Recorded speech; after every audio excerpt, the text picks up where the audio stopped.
Oke, sekali lagi selamat malam teman-teman semuanya, Koriko dan juga semua teman-teman. Malam ini sudah ada 70 orang, luar biasa. Selamat malam dan selamat datang di Kombas Santo Benedictus.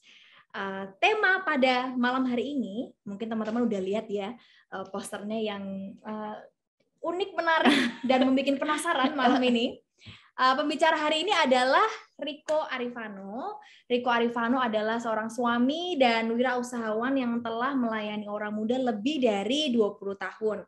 Sejak menjadi pembicara di usia 19 tahun, Rico luar biasa. Dari 19 tahun.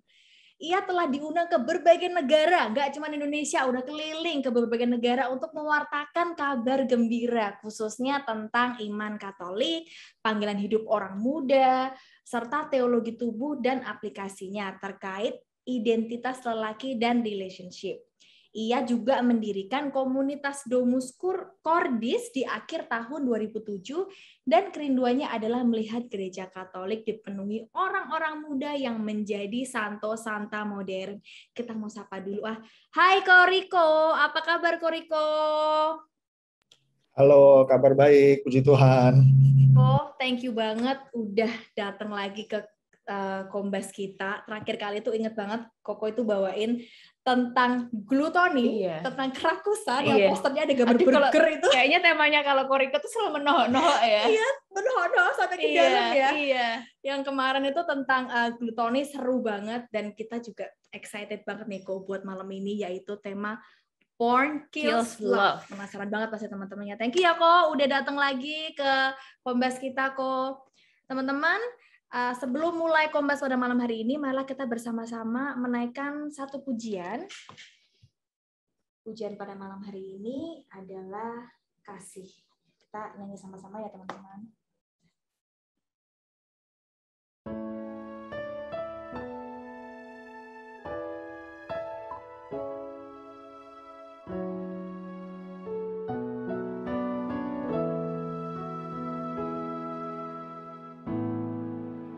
Andaikan aku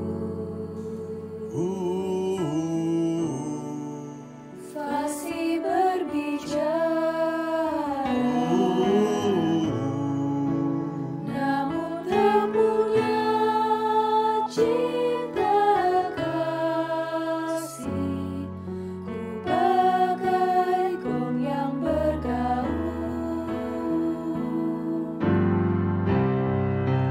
Andai imanku mampu pindahkan gunung, namun tak punya cinta kasih, ku tiada berguna. Kasih sabar murah hati, percaya tak angkuh dan tak dengki. Kasih itu tak memegahkan diri, kasih itu kekal serta abadi.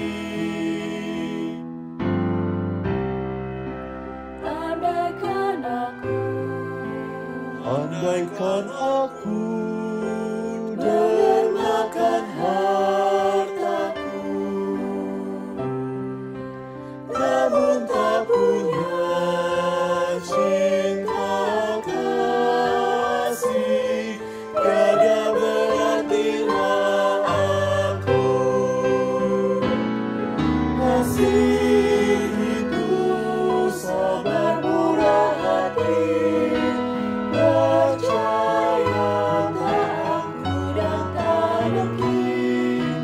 Kasih itu tak memegahkan diri, kasih kekal dan abadi.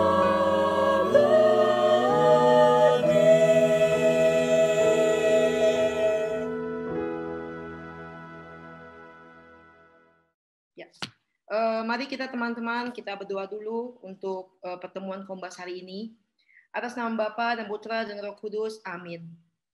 Allah Bapa yang Maha Kudus, kami bersyukur kepadamu karena Roh Kudus yang telah kau curahkan ke dalam diri kami. Dialah roh kebenaran yang kau utus untuk membimbing kami pada seluruh kebenaran. Kehadirannya dalam hati kami telah membuat kami menjadi bait kehadiran-Mu sendiri. Dan berkat dialah kami telah kau lahirkan kembali menjadi anak-anak-Mu. Ya Bapa, kami anak-anak-Mu berkumpul bersama pada malam hari ini untuk mendengarkan kehendak-Mu melalui perantara hamba-Mu, Bapak Riko Arifano. Kami mohon kepadamu, utuslah Roh Kudus-Mu untuk membimbing kami, agar kami dapat memahami kehendak-Mu. Dengan pengantaran Kristus, ya Tuhan kami bersyukur. Amin. Amin. Bapa dan Putra yang Kudus. Amin. Thank you, Cidesi. Sekali lagi, selamat malam buat teman-teman Komba Santo Benedictus. Luar biasa, hari ini sudah ada 82 orang. Kayaknya udah nggak sabar, kita langsung panggil Koriko aja biar untuk memulai. Koriko udah siap? Oke, silahkan Koriko. Waktu dan tempat kami persilahkan. Baik, selamat malam teman-teman semuanya. Saya malam hari ini diminta share soal porn, judulnya Porn Kills Love. Sebetulnya saya malam hari ini mencoba untuk menggabungkan beberapa sesi. Biasanya kalau ngebahas ini saya sekitar 3 sesi sampai 4 sesi. Kebetulan kemarin juga baru selesai membawakan tema ini di Keuskupan Semarang, dibagi jadi 3 sesi. Jadi saya berusaha untuk memadatkan bahannya, karena kan nggak mungkin ya saya cuma bicara tentang pornografi lalu nggak bicara tentang bagaimana cara keluar dari pornografi. Kalau cuma bicara pornografinya doang, akhirnya nanti kita berhenti di benar-benar porn kills love. Padahal nanti kita akan lihat bahwa not necessarily porn kills love, tapi buat saya yang lebih nyata dalam hidup saya adalah love kills porn. Maka saya mau share screen buat kita semuanya. Boleh dikasih izin dari hostnya?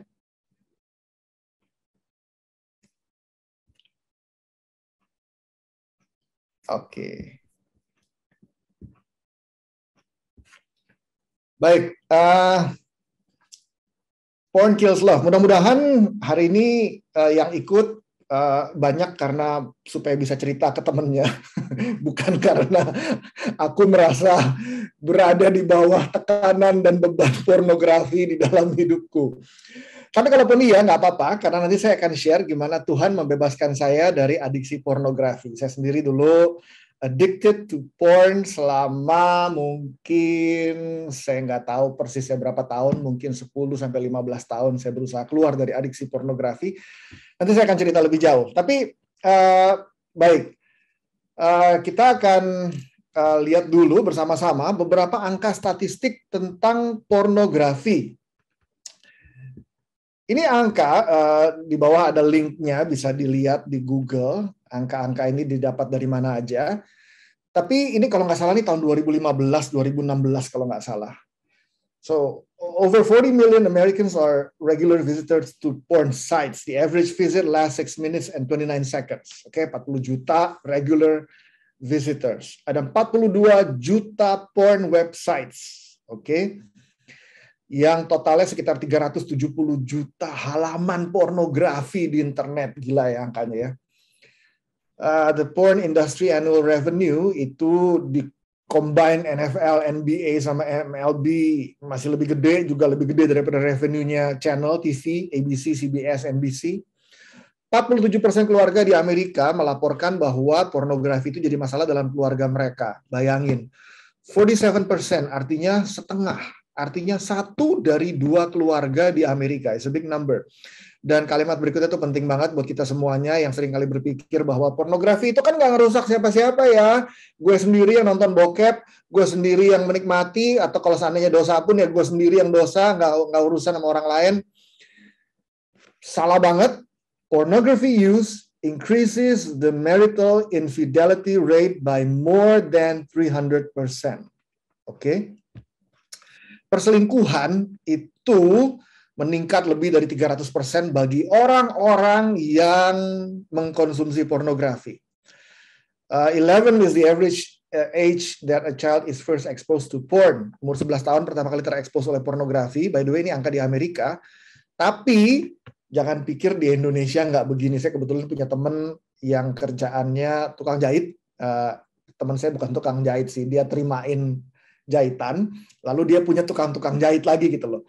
Jadi kalau dia lagi dapat order, dia suka ke rumah tukang jahitnya, dan one day dia ke rumah tukang jahit, dan dia bingung waktu dia lagi ngomong sama si ibu ini nih, di Bogor mana gitu, Bogor apa Sentul gitu, di pinggiran Jakarta. Terus waktu dia lagi ngobrol, dia bingung kok ada suara-suara aneh gitu. Pas dia lagi ngobrol sama si ibunya, ternyata pas dia nengok-nengok, di sampingnya agak jauh, ada anaknya si ibu, anak SD nggak tahu umur berapa, lagi duduk megang HP bapaknya nonton film bokep dong.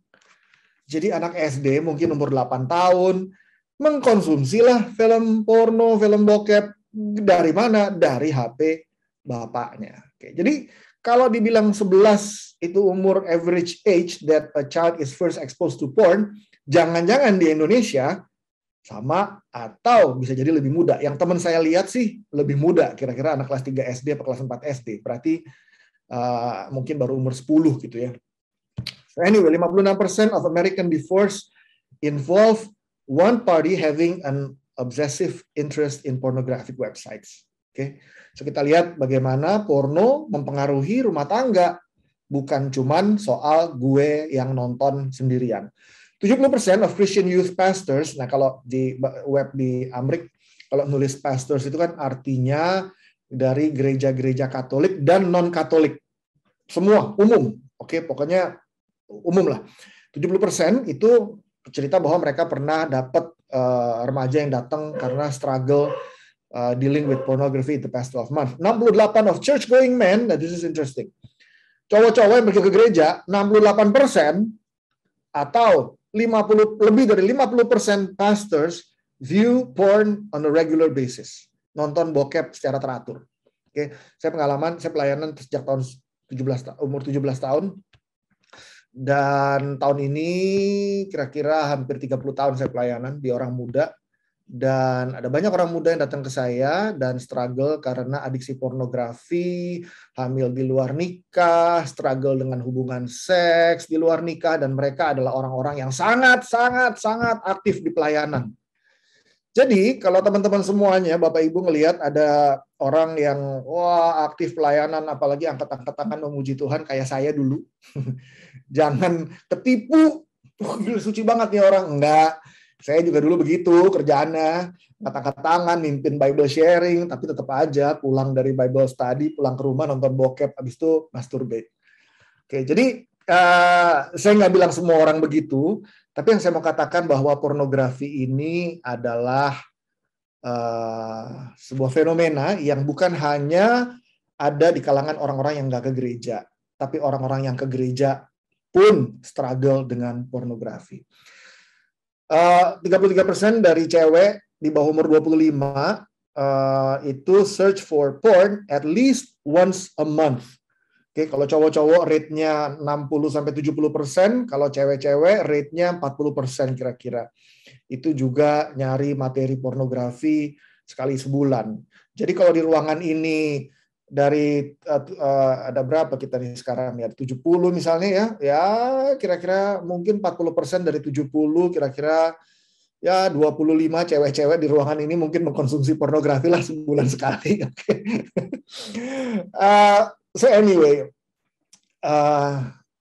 nomor 13, 57% of pastors say porn addiction is the most damaging issue in their congregation. Oke, kasus yang paling menghancurkan di jemaat mereka.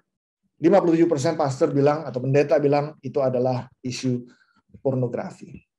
Di Indonesia, tahun 2017, Indonesia adalah pengakses porno kedua di dunia. Oke, kita punya banyak prestasi, antara lain pengakses porno kedua. Oke, lanjut. Bahkan kota Surabaya itu katanya pemimpin dalam urusan perilaku seks remaja. Di Jogja 97,05% mahasiswa pernah melakukan aborsi karena hamil di luar nikah. Nggak salah tuh, 97%. 54% di Surabaya, 47% di Bandung, 52% Medan, Jabodetabek 51%. Bayangin, 51% is like 1 in 2, man. Kalau kita ngeliat mahasiswa, kita ngeliat 10 orang mahasiswa, itu bisa jadi 5 itu sudah pernah melakukan aborsi. It's a crazy number. Dan ini adalah efek dari pornografi. Atau kalau lihat di sini, angka survei Komisi Perlindungan Anak Kemenkes Oktober 2013 menemukan 63% remaja sudah pernah melakukan hubungan seks. Jadi kalau kita punya ponakan, atau punya adik, atau punya kenalan, usia remaja, 10 orang suruh berdiri di depan kita, 6 diantaranya sudah pernah melakukan hubungan seks remaja, Jakarta. Tiap hari ada 25.000 aktivitas pornografi anak di Indonesia. Jadi kita lihat ini situasi yang cukup mengancam buat kita. Ini bukan hanya situasi sekuler, ini juga situasi gereja, ini situasi yang terjadi di tengah-tengah orang-orang yang mengaku pergi ke gereja dan bahkan terlibat aktif di pelayanan. Saya akan mulai dari apa kata gereja tentang pornografi. Katekismus Gereja Katolik bilang, pornografi itu mengambil persetubuhan yang sebenarnya atau yang dibuat-buat dengan sengaja dan keintiman para pelaku dan menunjukkannya kepada pihak ketiga. Ia menodai kemurnian karena ia merusak hubungan suami istri, penyerahan diri yang intim antara suami dan istri. Ia sangat merusak martabat semua mereka yang ikut berperan, aktor, pedagang, penonton, karena mereka ini menjadi objek kenikmatan primitif dan sumber keuntungan yang tidak diperbolehkan. Pornografi menempatkan semua yang berperan dalam satu dunia semu. Ia adalah satu pelanggaran berat. Pemerintah berkewajiban menghalangi pengadaan dan penyebarluasan materi pornografi. Iya, sebelum saya cerita gimana pengalaman saya waktu dulu mengalami ketergantungan pornografi dan masturbasi, saya mau ngajak kita semua ngelihat bersama-sama kenapa sih pornografi itu merusak. Kenapa sih pornografi itu masalah besar, kenapa pornografi tidak boleh didiamkan terus-terus. Karena seringkali pornografi itu menjadi alasan orang, daripada gue cowok-cowok nih ya, daripada gue main cewek yang nggak bener, mendingan gue nonton bokep, abis itu gue masturbasi, gitu. Kenapa sih dibandinginnya sama yang lebih jelek? Kenapa sih nggak dibandingin dengan yang lebih baik? Kalau dibandingin dengan yang lebih baik gimana? Ya lebih baik nggak dua-duanya gitu. Kenapa mesti dibandingin dengan daripada gue main cewek, mendingan gue nonton bokep dan coli gitu. Orang suka bilang, ya kenapa nggak mendingan nggak sama sekali semuanya gitu, lalu hidup yang benar gitu di dalam Tuhan.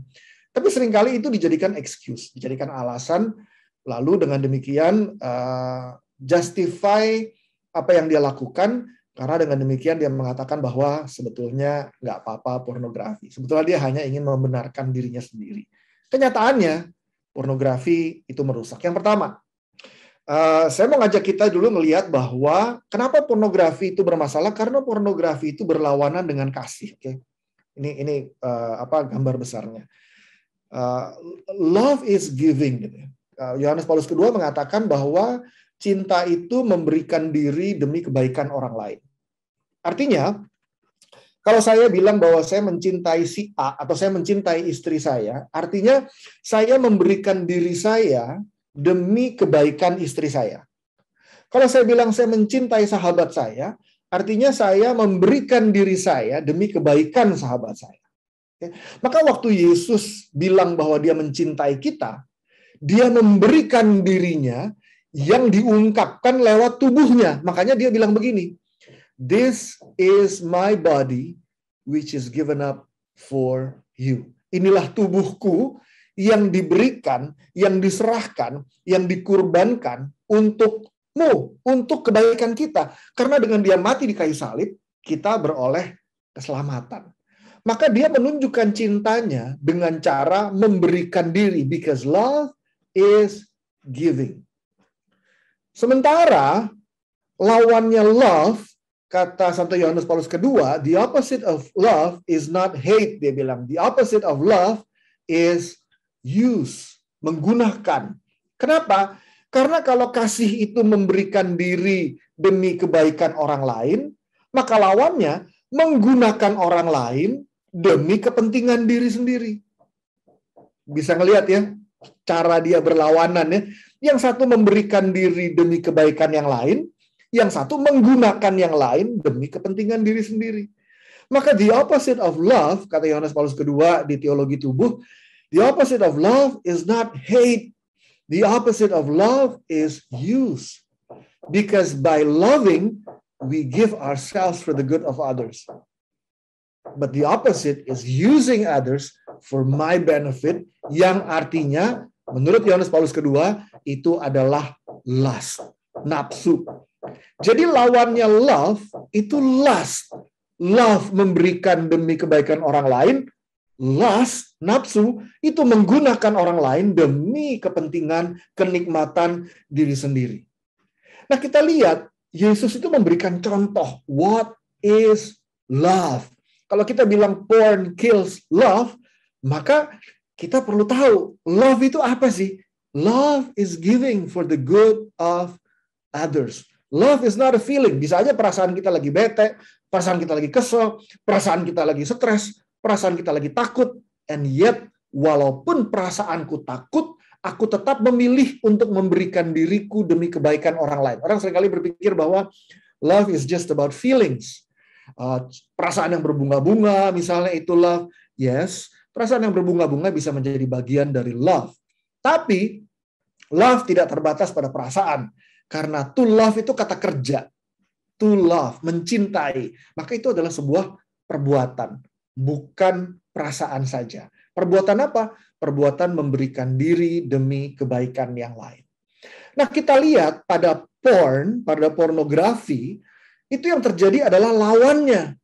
Kalau cinta memberikan diri demi kebaikan orang lain, pornografi itu menggunakan tayangan tubuh orang lain demi kepentingan diri sendiri, kenikmatan diri sendiri. Okay? Using other people's body for my personal pleasure.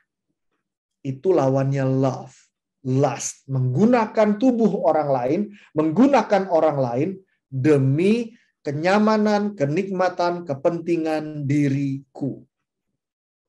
Nah, walaupun begitu kan tetap aja ada orang yang bilang bahwa tapi pornografi lust itu gak ada urusannya sama orang lain. Gue nonton film bokep ada cewek telanjang atau cowok telanjang, hari gini nonton bokep bukan cuma cowok ya, pornografi bukan cuma soal cowok cewek juga banyak.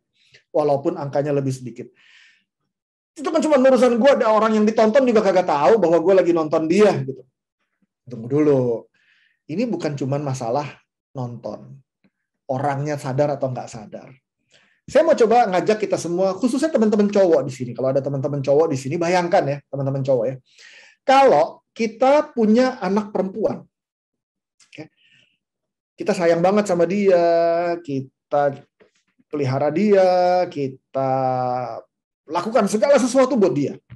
Waktu dia masih kecil, kita manja-manja gitu ya. Lalu fast forward 15 tahun kemudian, misalnya 20 tahun kemudian, itu cewek, anak perempuan kita, umurnya misalnya udah 20 tahun misalnya. Terus katakanlah one day kita nih, cowok-cowok nih sebagai bokap, one day kita jemput anak kita di kampus.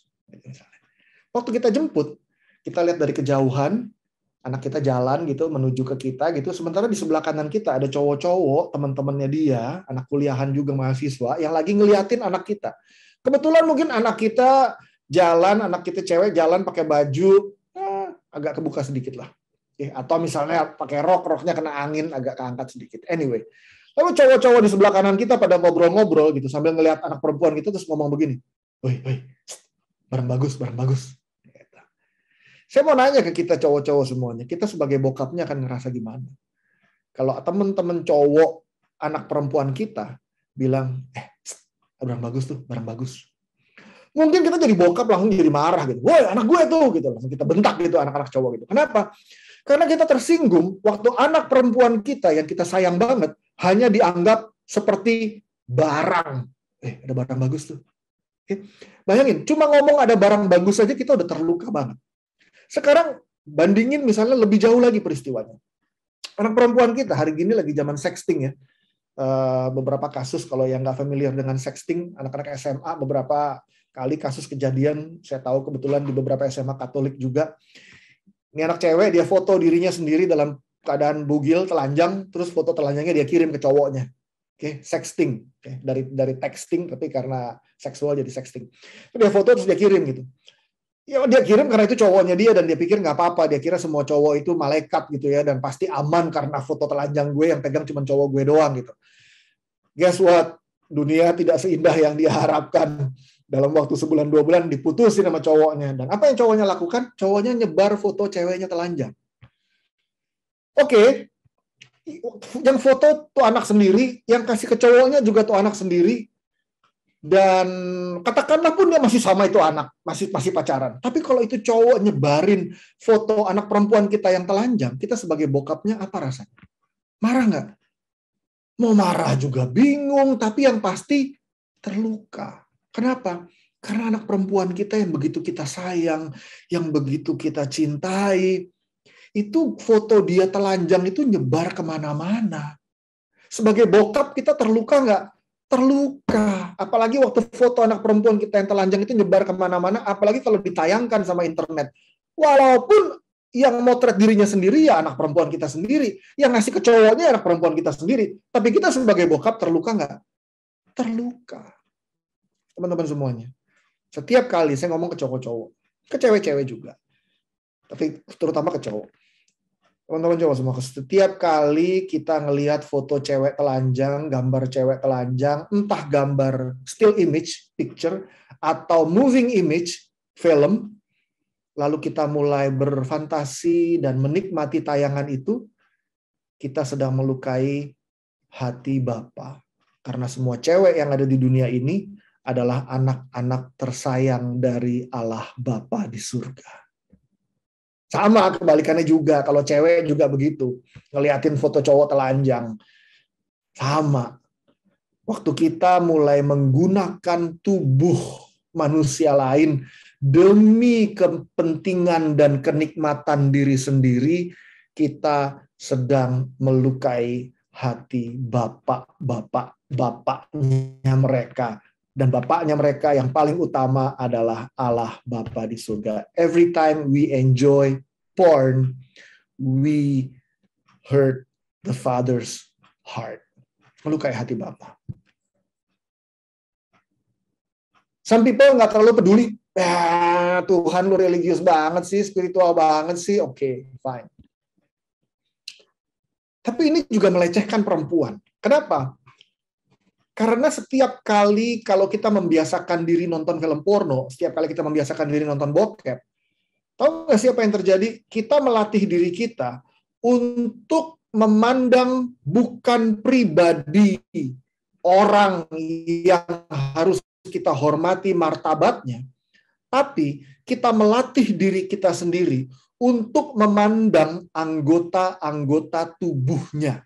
Artinya, waktu kita lihat cewek, yang kita lihat itu bukan pribadi manusia dengan harkat martabat yang mesti kita hormati. Yang kita lihat adalah anggota-anggota tubuhnya. Kenapa?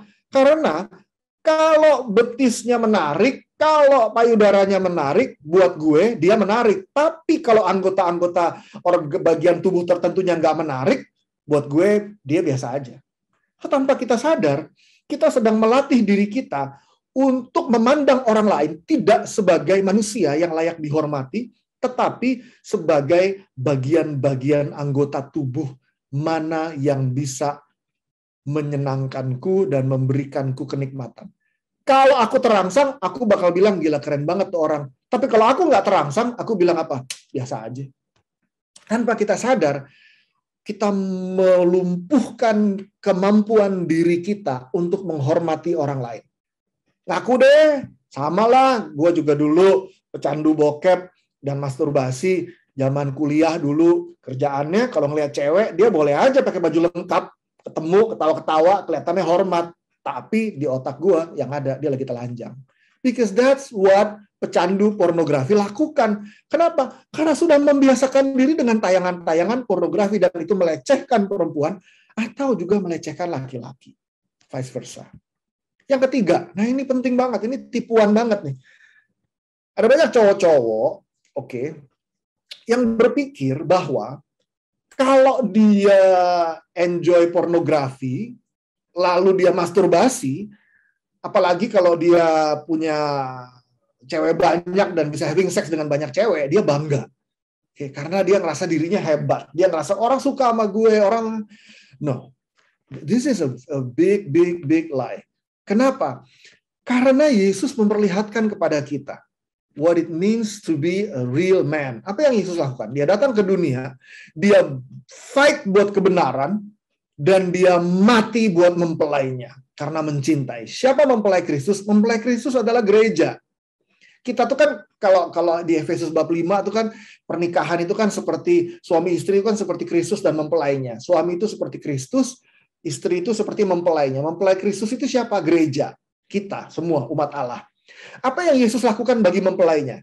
Yesus mencintai mempelainya sampai mati di kayu salib demi membela mempelainya.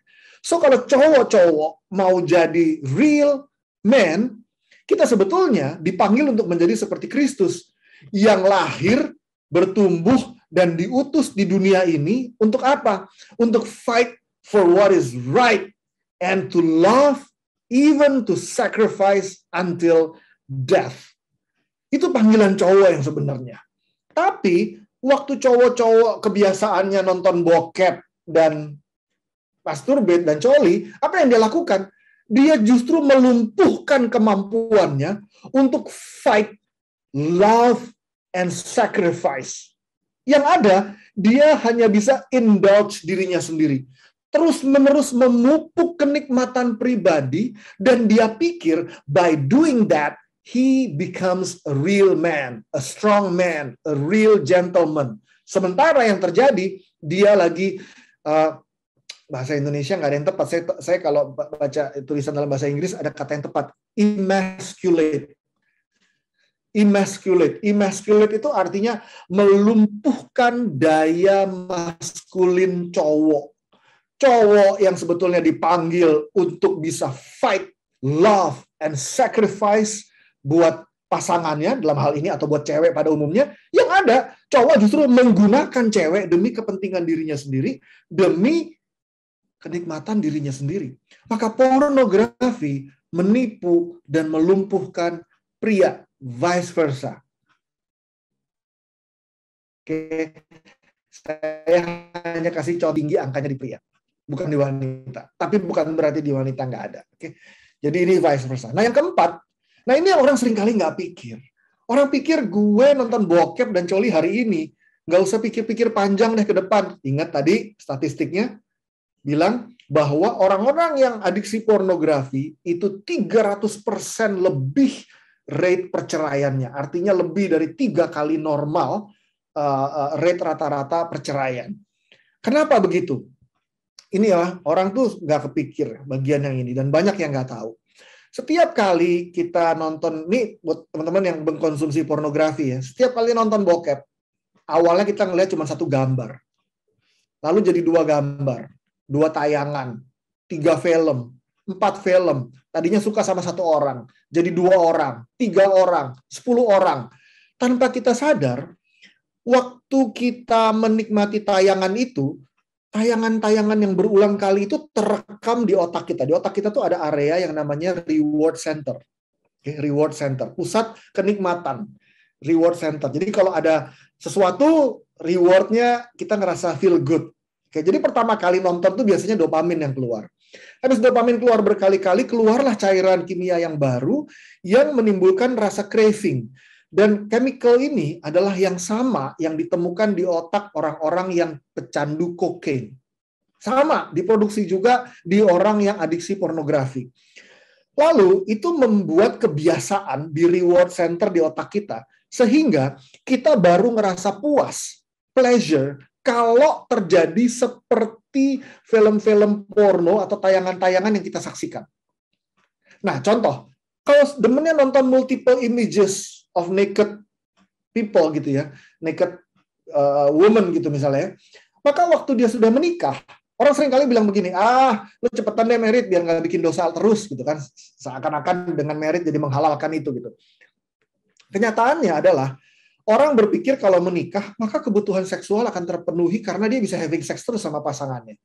Bagi pecandu pornografi, they will not be fulfilled.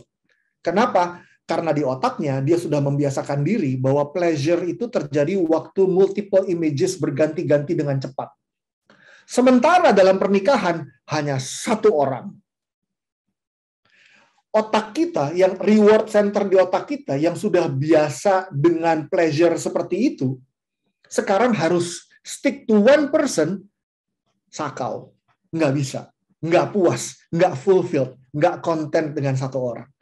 Maka nggak heran, di awal-awal dia menikah rasanya aman, tetapi over a certain period of time, dia mulai tidak puas dengan pernikahannya. Khususnya hubungan seksual dengan istrinya. Lalu dia mulai demanding, mulai mengharapkan seperti apa yang dia nikmati dalam tayangan pornografi. Dan itu menghancurkan pernikahan. Karena pornografi melumpuhkan kemampuan pria untuk mencintai, memberikan diri, dan setia pada satu orang. Itu sebabnya nggak heran orang-orang yang adiksi pornografi punya tingkat perceraian 3 kali lebih daripada normal. Nah, bagian yang ini banyak yang nggak tahu. Orang pikir, alah bokep cuma gue sendiri, nggak ngerugiin siapa-siapa. Tunggu dulu. Bokep pornografi melukai hati Tuhan, melecehkan lawan jenis, melumpuhkan kita sebagai cowok, dan menghancurkan pernikahan. Akarnya apa sih? Orang konsumsi pornografi, akarnya satu yang paling jelas. Karena tangki cinta di hatinya kosong atau kurang. Orang tuh craving untuk sesuatu yang memenuhi hidupnya. Nah, gereja selalu mengatakan dari dulu, mengutip dari Agustinus bahwa yang memuaskan hati kita hanya bisa Tuhan. Nggak ada yang lain. Tapi seringkali waktu orang itu tangki cintanya kosong, dia mulai mencari pemenuhan di tempat-tempat yang salah. Sehingga instead of searching, fulfilling that needs di dalam Tuhan, dia mulai cari di tempat yang salah. Kenapa? Karena di tempat-tempat yang lain itu bisa dapat instant gratification. Yang instan, cepat. Oke. Kalau mau jujur, contoh ya, kita tuh nyari pengalaman instan. Contohnya gini, kalau doa lama kering kelamaan, rasanya mau give up doa. Padahal bukan berarti kalau doa kekeringan itu artinya Tuhan tidak hadir. Tetapi kan kita maunya kalau kita doa ya, langsung ada sesuatu yang instan. Sebelum doa bete, sesudah doa happy banget gitu misalnya. Nah, kita seringkali mengkotakkan Tuhan di dalam sesuatu yang instan. Kita mau segala sesuatu yang instan. Padahal berjalan bersama dengan Tuhan itu selalu merupakan sebuah proses. Maka mengisi hati kita dengan cinta Tuhan itu juga proses. Dan kita harus setia menjalani prosesnya. Mengisi hati kita dengan cinta Tuhan itu lewat doa, lewat ekaristi, walaupun spiritual communion, lewat baca kitab suci, lewat devosi-devosi, pertemuan-pertemuan seperti ini, pujian penyembahan. Pokoknya setiap kali kita memaparkan diri kita di hadapan Tuhan, meluangkan waktu untuk menjalin relasi dengan Tuhan, that's when we receive God's love di dalam hidup kita yang memenuhi tangki cinta kita. Nah, kalau orang craving tangki cintanya nggak dipenuhi, dia mulai mencari-cari instant gratification. Bentuknya macam-macam. Lewat pornografi, lewat rokok, lewat makan. Ingat kita ngomong soal gluttony, lewat shopping, dan bentuk-bentuk adiksi yang lainnya. Begitu udah bosan sedikit di rumah ya, craving buat excitement, rasanya wah garing banget. Apa yang kita lakuin? Ambil HP, langsung buka Shopee atau Tokped, ada flash sale, nggak butuh juga tetap aja beli. Kenapa? Karena rasanya ada certain fulfillment waktu kita ngelakuin itu. Dan itu bisa menjadi adiksi. Seperti makan jadi adiksi, shopping jadi adiksi, rokok jadi adiksi, begitu juga porn. Dan setiap adiksi itu berangkat dari love tank yang kurang terisi atau bahkan kosong. Saya pertama kali nonton film porno itu tahun pertama kali masturbasi, saya lupa tahun berapa, tapi yang pasti saya belum tahu bahwa itu namanya masturbasi. Masih kemudaan, SD kelas berapa gitu, saya nggak tahu. Tapi waktu saya SD kelas 6, SMP kelas 1 itu pertama kali saya terpapar sama pornografi. Zaman itu belum ada internet, jadi berupa gambar dikasih sama teman saya waktu itu. Lalu ya udah terbangunlah kebiasaan porn, mengkonsumsi porn, lalu masturbasi, terus sampai dan saya menikmati itu terus sampai saya kelas 3 SMA. Waktu saya kelas 3 SMA saya mengalami pertobatan, mengalami perjumpaan pribadi dengan Tuhan. Lalu sejak saat itu I knew it that it was wrong. Saya nggak boleh ngelakuin itu gitu, dan itu dosa, itu nggak benar dan sebagainya karena saya nggak mencintai artinya. Lalu saya lulus kuliah SMA, lalu saya kuliah gitu. Nah, waktu saya lagi kuliah itu dulu itu karena saya nggak kuliah di Jakarta, ya kerjaannya nonton bokep dulu gitu. Film porno lagi, nonton lagi, masturbasi lagi, dan terus-menerus itu terjadi. Dan itu bertahun-tahun dan saya ngerasa ya, dan saya bawa ini kayak begini nih, bawain renungan kayak begini. Waktu lagi bawain renungan begini, orang-orang dengerin, wah orang muda, mewartakan firman, wah hebat, bla bla bla. Tapi yang tahu betapa rapuhnya diri saya ya hanya saya sendiri. Karena kemudian saya pulang dan saya nonton film bokep dan kemudian saya jatuh ke dalam dosa masturbasi lagi dan lagi dan lagi. Maka ada hari-hari tertentu saya merasa diri saya begitu suci karena ke gereja, karena pelayanan. Tapi ada hari-hari lain di mana saya merasa diri saya begitu kotor, begitu nggak layak, dan begitu parah deh pokoknya. Tahun 2000, saya lupa 2000 atau 99 ya, waktu itu saya udah balik ke Jakarta bikin sebuah acara, ngundang pewarta dari Filipina. Kalau teman-teman tahu semuanya, ada yang familiar dengan nama Bo Sanchez. Waktu itu saya jadi translator. Acaranya di tenis indoor Senayan. Ada 4.000 orang muda yang datang dan saya jadi translator waktu itu. Saya berdiri di depannya. 4.000 orang. Lalu si Bo Sanchez mulai ngomong. I used to be a porn addict. Saya dulu seorang pecandu pornografi. At times I would serve people and then I feel the presence of God and I felt so good about myself. I felt so holy. But whenever I went back home, I felt so dirty because I would fall into the sin of porn and masturbation. Saya terjemahin. Saya ngerasa diri saya begitu suci karena pelayanan, tapi saya pulang ke rumah dan saya merasa diri saya begitu kotor karena saya jatuh ke dalam dosa masturbasi dan pornografi. Sambil saya ngomong gitu, sambil saya liatin aja dia. Dalam hati saya pikir gini, ini orang lagi ceritain pengalaman dia, apalagi ngebeberin rahasia gue. Kenapa dia bisa ceritain pengalaman gue di depan 4.000 orang segini banyak? Jadi sambil dia ngomong tuh saya sambil struggling dalam hati saya, yang bener aja nih orang. Why is it that this guy is talking about me gitu? Terus dia mulai cerita panjang lebar. And then I felt so bad, bla bla bla. Lalu dia mulai cerita. So one day I got so tired of myself, dia bilang, and then I started to open up with my friends in my cell group. Dia bilang mulai terbuka cerita ke teman-teman di selnya.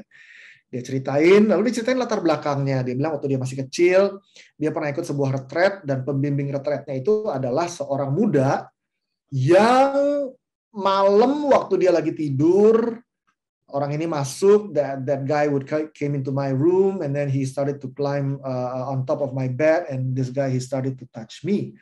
Dan dia bilang saya begitu takut, saya cuma bisa gigit bibir saya nggak berani bergerak, and I just let the guy touch my body the way he wanted gitu.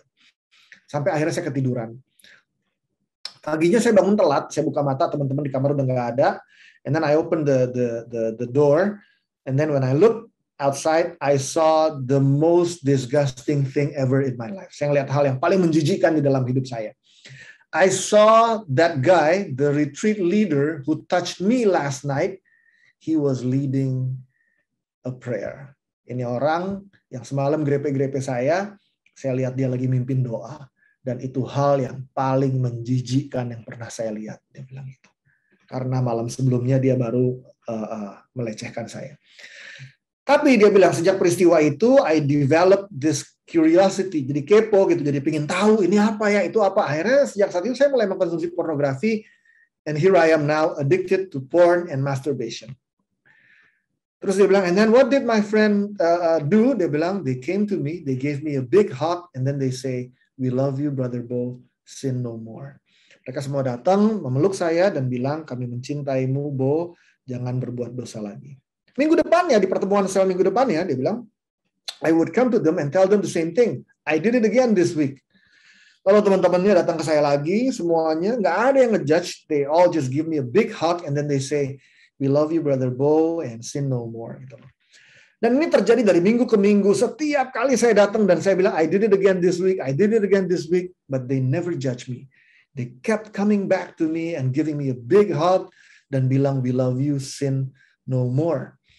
Sampai satu hari dia bilang, saya bilang ke mereka, I didn't do it this week.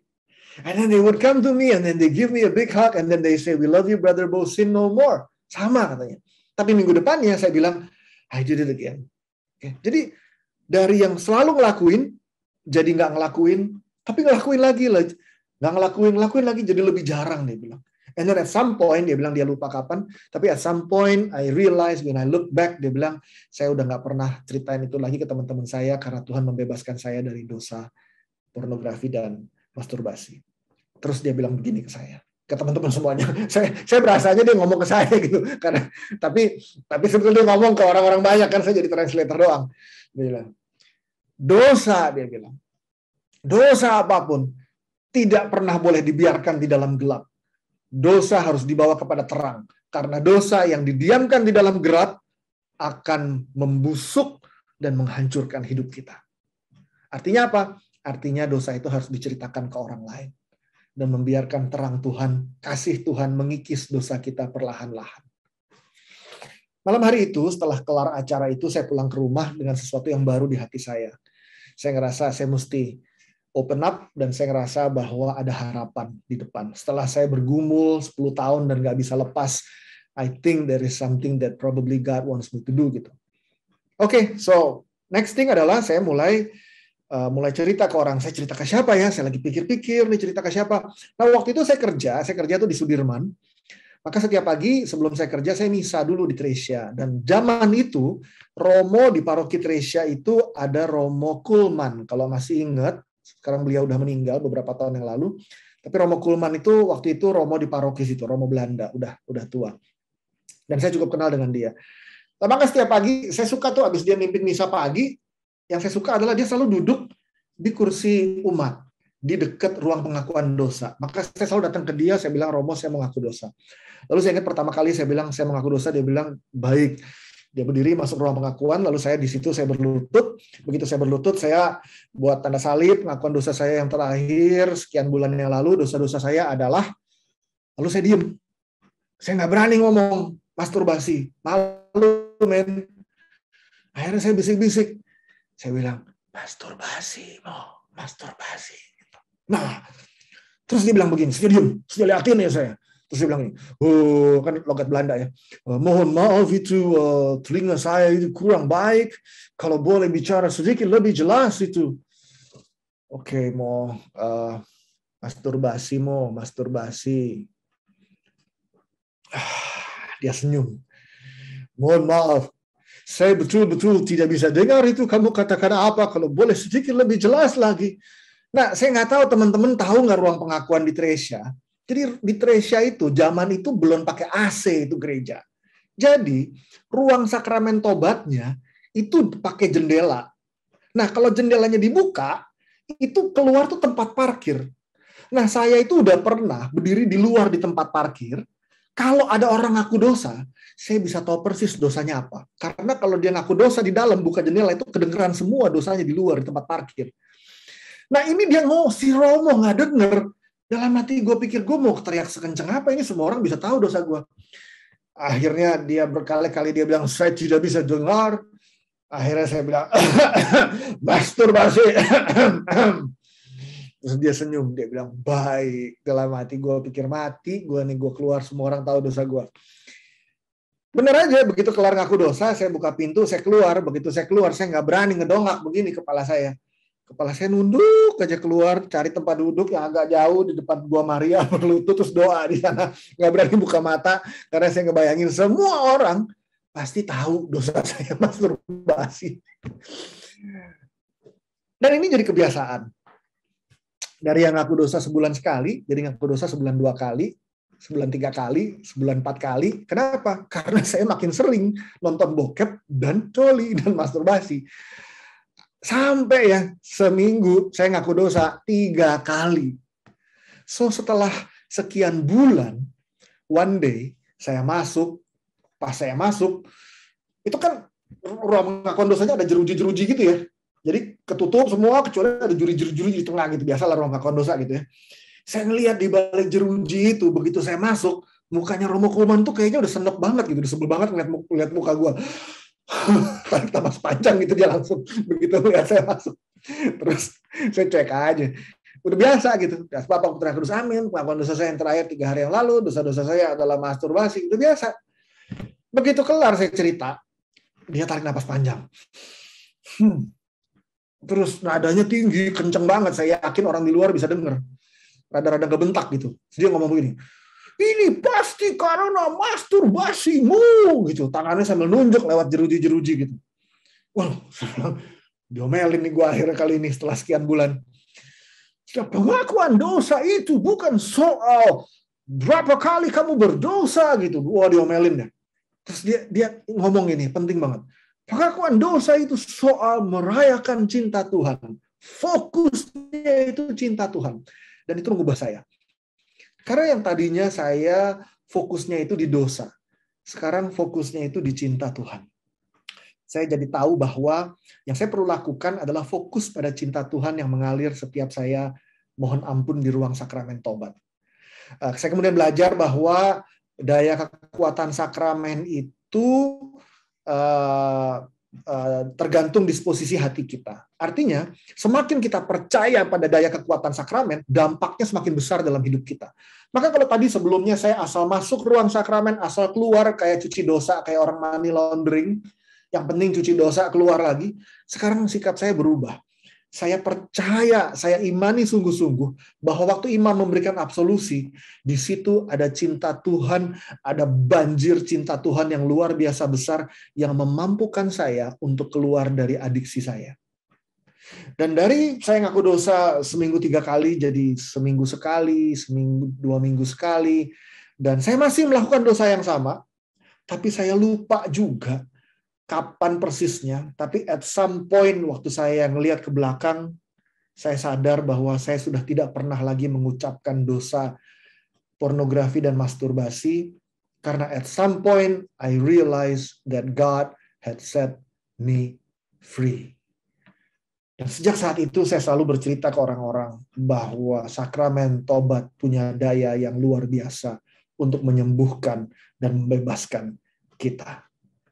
Karena lewat sakramen tobat ada samudra cinta Tuhan yang Tuhan curahkan kepada kita. Maka teman-teman semuanya,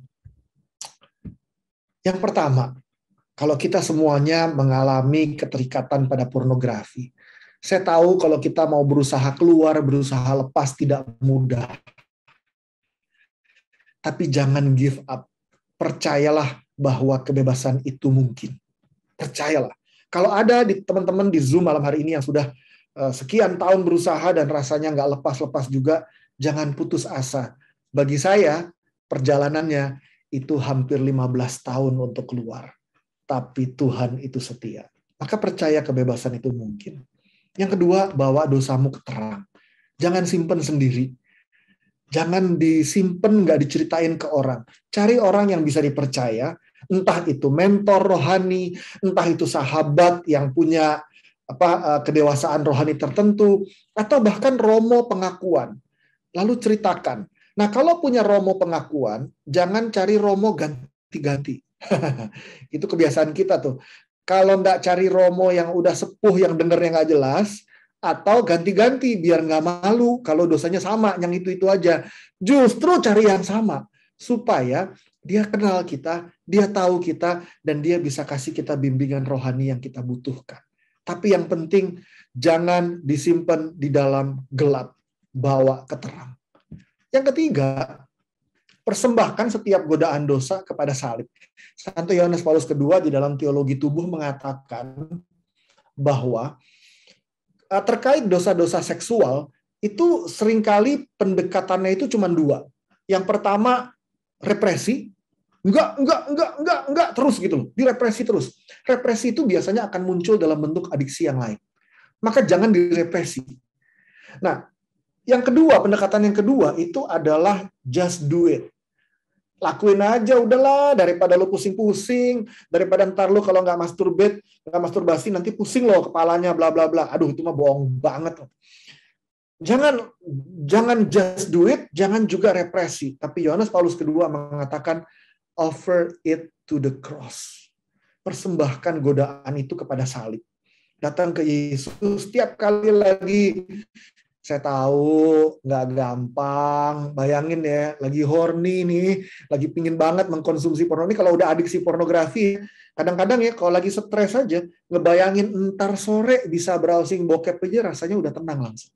Ya, kenapa? Itu udah adiksi, udah berakar dan sudah nempel di reward center di otak kita. Tapi bisa di-undo semuanya. Dengan cara apa? Persembahkan setiap godaan dosa kepada salib. Kalau ada godaan, bilang, Tuhan, I offer this temptation to you. I offer this desire to you, Lord. Oke, kasih terus. Persembahkan terus, kasih ke Tuhan. Dan dengan demikian, kita memaparkan kerapuhan kita pada kuasa penebusan Yesus. Itu yang nomor 3. Oke. Yang nomor 4, latihan pengendalian diri. Ini waktu gluttony juga kita udah bahas.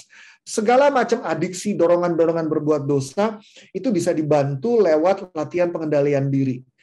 Kita nggak bisa nahan nonton bokep misalnya, karena susah. Ya udah, latihan dulu hal-hal yang lain, yang lebih sederhana. Misalnya, latihan pantang, latihan puasa. Saya selalu kasih contoh, kalau orang mau angkat meja yang berat nggak bisa karena ototnya di tangan kurang kuat, ya latih dulu ototnya dengan beban yang lebih ringan, angkat barbel dan sebagainya. Kalau ototnya kuat, nanti bisa angkat meja. Dengan cara yang sama, kalau belum bisa mengendalikan dorongan adiksi pornografi dan masturbasi, latihan dulu yang lain yang lebih sederhana. Pantang daging. Kalau lagi pengen cepat-cepat tidur, justru lawan dengan doa rosario, misalnya. Dengan begitu kita melatih pengendalian diri, lama-lama otot kehendak kita jadi kuat. Waktu kuat kita bisa mengendalikan diri lebih baik. Yang terakhir, kasihi dirimu dengan setia. Maksudnya apa? Perjalanan keluar dari adiksi pornografi itu bukan cuma sehari 2 hari, tapi bisa bertahun-tahun. Maka jangan give up, jangan kutuki dirimu sendiri. Some people, when they try to get out of their own weaknesses, itu jadi kesel dan jadi marah sama diri sendiri karena gagal terus. Jangan. Oke? Kita boleh benci dosa-dosa kita, tapi kita mesti belajar mencintai dan menerima diri kita apa adanya, dengan cara terus-menerus mengampuni diri kita sendiri. Dengan demikian, kalau kita setia ngejalanin 5 hal ini ya, saya nggak tahu berapa lama, tapi saya yakin pasti Tuhan akan membebaskan. Maka saya mau tutup dengan cerita ini. Ada perempuan kedapatan melakukan perzinahan. Lalu Yesus bilang orang pertama yang tidak berdosa boleh melempar dia dengan batu. Lalu ia membungkuk dan menulis di tanah. Setelah mereka mendengar perkataan itu, pergilah mereka seorang demi seorang, mulai dari yang tertua, tinggallah Yesus seorang diri dengan perempuan ini. Mau memperlihatkan bahwa Yesus tidak menghakimi kita. Lihat, di cerita itu semua berdiri. Penonton berdiri, orang Farisi berdiri, ahli Taurat berdiri, yang ada di bawah, di tanah, itu cuma si perempuan. Apa yang Yesus lakukan? Ia membungkuk menulis di tanah. Yesus menempatkan dirinya sejajar dengan perempuan itu. Dia turun ke tempat kita. Dia nggak menghakimi kita dari tempat yang tinggi. If we sin of porn, sin of masturbation, sin of anything, Yesus merendahkan diri, turun setara dengan kita. Karena dia mau memperlihatkan bahwa I will meet you where you are. Dimanapun keadaanmu sekarang, aku akan menemui kamu dimanapun kamu berada sekarang. Lalu ayat 10, Yesus bilang, tidak adakah seorang yang menghukum engkau? Ayat 11, perempuan itu bilang, tidak ada Tuhan. Yesus bilang, aku pun tidak menghukum engkau. Oke, pengampunan Tuhan itu selalu ada buat kita. Tapi ingat, itu bukan berarti dosanya boleh. Karena Yesus bilang begini, pergilah dan jangan berbuat dosa lagi mulai dari sekarang. Artinya apa? Artinya Yesus acknowledge bahwa itu memang dosa. Yes, yang kita lakukan dosa, ya tetap dosa, nggak jadi benar. Tapi Yesus bilang, kalau kita mau bertobat, aku mau mengampuni kamu, aku tidak menghukum kamu. Pergilah dan jangan berbuat dosa lagi. Lalu Yesus bilang, akulah terang dunia. Barang siapa mengikut aku, ia tidak akan berjalan dalam kegelapan, melainkan ia mempunyai terang hidup. Maka selanjutnya Yesus bilang, follow me, supaya kamu tidak jatuh di tempat yang gelap lagi, karena akulah terang hidup. Maka kita lihat, cinta Yesus mengalahkan dosa. Perempuan yang sudah mau dihukum mati karena dosanya, dimenangkan oleh cinta Yesus. Teman-teman semuanya, I don't believe that porn kills love. What I believe is love kills porn. Kalau kita mau lepas dari pornografi, penuhilah hati kita dengan cinta Tuhan.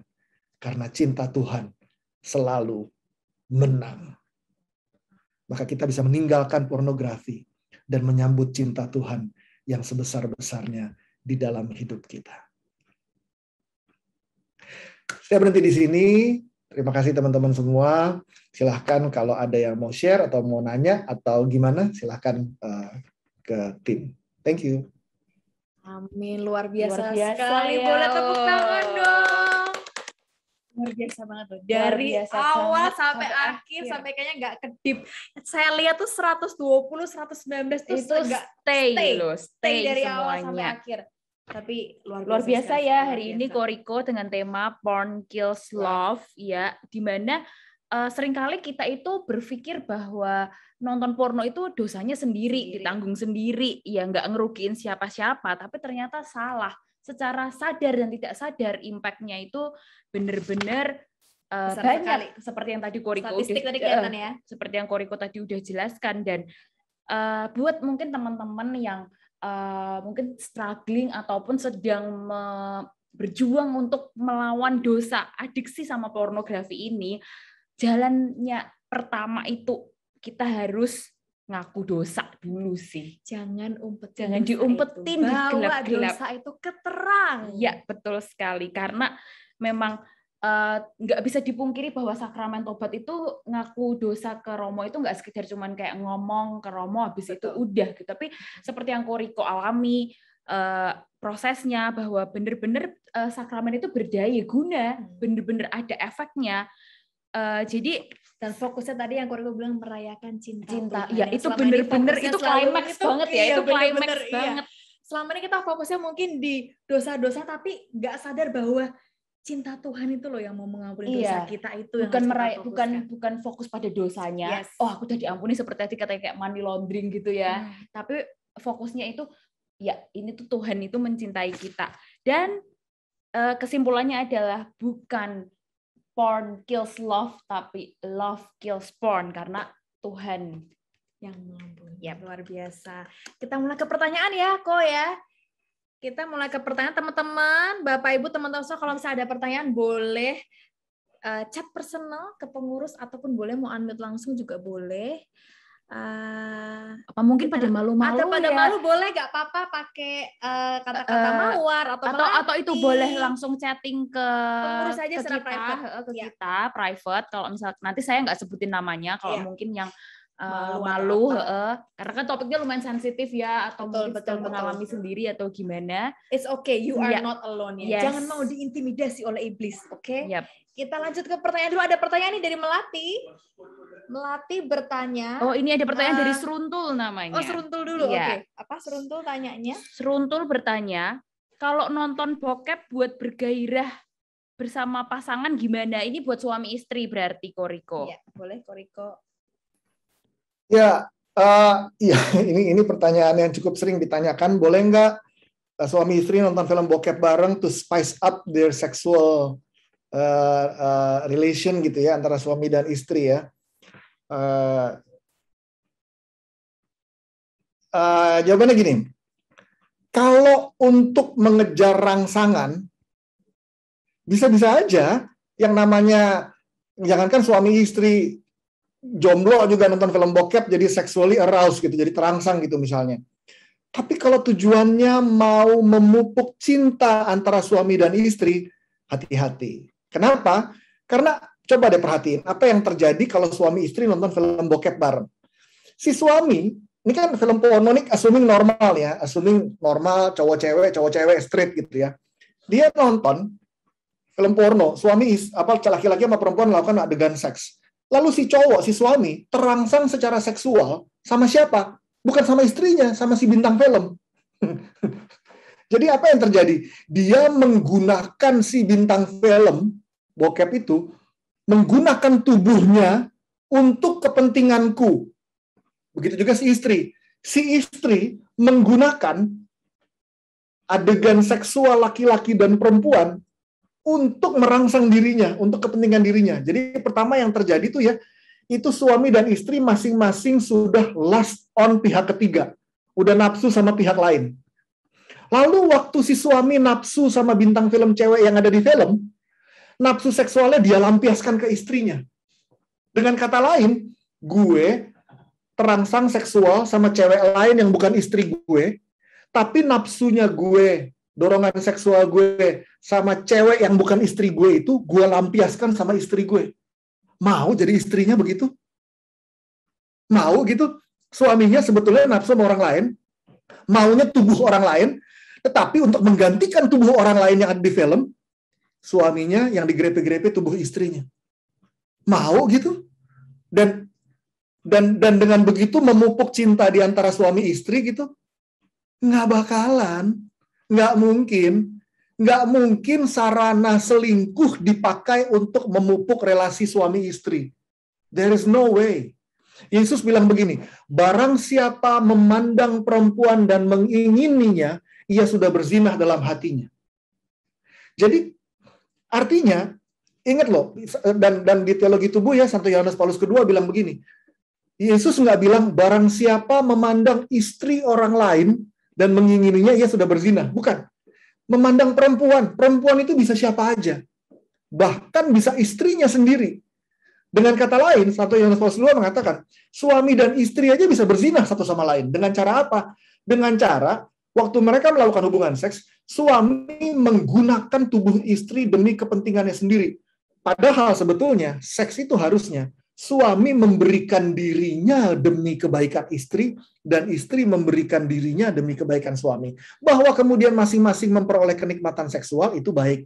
Tetapi kalau murni, aku mau menggunakan kamu untuk kenikmatanku saja, hanya demi menggunakan yang lain demi kenikmatanku, itu sudah bukan cinta namanya, tapi lust. Apalagi kalau itu diarahkan kepada pihak ketiga, yaitu orang yang ada di film porno, yang ada di film bokep. Maka jawabannya, kalau untuk sekedar merangsang secara seksual, bisa-bisa aja. Tetapi hati-hati, itu akan membuat hubungan suami istri in the long run akan makin retak, karena dengan nonton film porno bersama, mereka tidak memupuk cinta di antara mereka, tetapi mereka sedang memupuk perselingkuhan di antara mereka. Karena kalau nonton film porno bersama untuk meningkatkan rangsangan seksual baik, boleh dong. Kalau gitu, kalau suami melihat cewek telanjang yang lain, nggak ada istrinya, demi apa? Demi supaya ntar malam bisa berhubungan seksual sama istrinya. Tapi siang-siang boleh nonton bokep sendiri. Kalau dia boleh nonton bokep sendiri, besok-besok boleh nggak ketemu sama cewek, fisik, real, tapi nggak melakukan hubungan seks, tapi ceweknya disuruh dance aja di depannya naked telanjang. Boleh nggak? Kalau tujuannya juga merangsang hubungan antara suami dan istri. Tapi kan that's not the point. Itu kan memupuk perselingkuhan. Itu bukan memupuk cinta antara suami dan istri. Luar Thank you, biasa sekali thank you Koriko. jawabannya, Kayak tadi Koriko. Koriko ngomong waktu awal ya, being used jadinya ya. Oke, lanjut ke pertanyaan berikutnya. Apa yang membuat Riko bisa tekun, nggak bosen, nggak rasa nggak ada gunanya mengaku dosa berbulan-bulan dengan dosa yang sama sebelum diomelin sama pastor? Sebab sering saya mengaku dosa yang sama terus dan merasa kering. Bosan? Nggak bosan, bosan. Bosan, sakit hati, ngerasa dirinya nggak berguna, datang ke misa, ngerasa orang paling nggak layak, nggak berani maju ke depan terima komuni, merasa dirinya kotor, jijik sama diri sendiri, mengutuki diri sendiri. Tapi satu hal, cinta Tuhan sih luar biasa. Yang bikin saya bertahan adalah karena saya tahu bahwa walaupun saya mengutuki diri saya, Tuhan gak mengutuki diri saya. Karena seperti Pope Francis bilang, we are tired of forgiving ourselves, but God is never tired of forgiving us. Maka harapan saya terletak pada Tuhan yang gak pernah capek mengampunin dosa-dosa saya. Tapi kalau tanya saya, capek nggak ngampunin dosa-dosa saya sendiri? Saya aja capek. Ngampunin dosa sendiri. Tapi ya terus-menerus diingatkan bahwa Tuhan nggak pernah capek. Dan secara istimewa, devosi kerahiman ilahi itu menjadi kekuatan dan harapan buat saya sih. Karena di situ Yesus menyampaikan kepada Suster Faustina bahwa orang yang berdosa paling parah sekalipun, kalau percaya pada belas kasihku, akan ditolong untuk keluar dari dosa-dosanya dan menjadi baik. Maka ya berharap sama Tuhan lah. Tapi kalau mau jujur, ya saya sendiri capek sama diri saya sendiri. Thank you Ko. Tapi Koriko hebat, nggak menyerah loh, tidak mengupet dosa Konsisten. itu, konsisten, luar biasa. 3 hari sekali. Yes, lanjut ya Ko. Pertanyaan selanjutnya. How to beat temptation of watching porn? For example, we have stopped watching for 1 to 2 months and we have some temptation of doing it again. How do we beat temptation of watching porn? Ya tadi tuh 5 poin itu dijalanin, latihan. Tapi kan maksudnya gini ya, yang sering kali terjadi adalah kita tuh maunya tuh perubahan itu instan. Tapi cara Tuhan membebaskan kita, kalau Tuhan mau bebasin kita instan tuh Tuhan bisa. Tapi seringkali tuh Tuhan ngebebasin kita nggak dengan cara instan, karena dalam prosesnya Tuhan pingin kita belajar sesuatu. Gitu. Jadi kadangkala tuh ya sengaja didiemin gitu loh. Sekarang ini saya kasih contoh nih, apa yang saya belajar dari 15 tahun berusaha lepas dan gagal terus. Sekarang saya nggak gampang ngejudge orang. Kalau ada orang ya yang kalau datang ke saya dan melakukan kesalahan berkali-kali gitu ya, tiap kali saya udah nggak sabar nih, pasti udah pengen ngomel sama nih orang gitu ya. Begitu saya mau sini gitu ya, langsung saya ingat, aduh gila, gue aja 15 tahun ngelakuin dosa yang sama dan Tuhan ngampunin gue terus. Sementara dia salah yang sama ke saya mungkin baru 3 kali, baru 4 kali gitu. Sementara saya salah ke Tuhan yang sama selama 15 tahun, itu 1000 kali ada kali gitu loh. Dan saya belajar bahwa Tuhan itu sabar. Tuhan itu belas kasihnya itu nggak ada batasnya. Tuhan itu nggak pernah capek mengampuni kita. Dan kalau ada orang yang nggak berhasil dalam latihan rohani tertentu, misalnya sering gagal dalam hidupnya, itu saya nggak merasa diri saya lebih hebat dari dia. Kenapa? Ya gue sendiri 15 tahun, kalau nggak ditolong Tuhan juga gue kagak ada di sini kali gitu. Jadi pengalaman itu tuh bikin saya belajar banget gitu bahwa saya tuh nggak lebih kuat dari yang lain gitu. Saya tuh sama rapuhnya sama yang lain, cuman aja area kerapuhan kita beda-beda gitu loh. Hanya karena dosa saya beda sama dosanya orang lain tidak memberikan saya kredibilitas atau hak untuk menghakimi orang lain gitu loh. Karena ya saya juga orang rapuh gitu loh. Tapi saya nggak akan sampai pada titik ini kalau saya nggak 15 tahun berjuang lepas dan gagal terus gitu loh. Jadi